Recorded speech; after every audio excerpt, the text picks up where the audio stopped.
हमारे लिए आज की तिलावत हिजकिय्याह नबी की किताब उसके 18वें बाब की 21वीं से 28वीं आयत।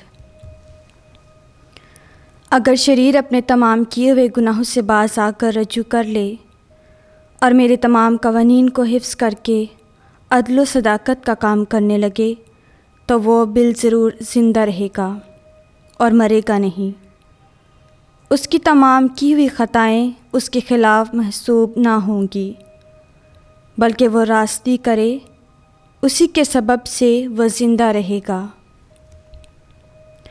क्या मेरी खुशी शरीर की मौत में है? मालिक के खुदावंद का फरमान है, और इसमें नहीं कि वह अपनी रविश से बाज आकर रुजू कर ले और ज़िंदा रहे। पर अगर सादिक अपनी सदाकत से बरगश्ता हो जाए और गुनाह करे और उन तमाम मकरूह कामों के मुताबिक अमल करे जो शरीर करता है, तो क्या वह ज़िंदा रहेगा? सदाकत के जितने काम उसने किए होंगे वो महसूब ना होंगे। वो अपनी बेवफाई और किए हुए गुनाहों के सबब से मरेगा। फिर भी तुम कहते हो कि खुदावंद की राह रास्त नहीं।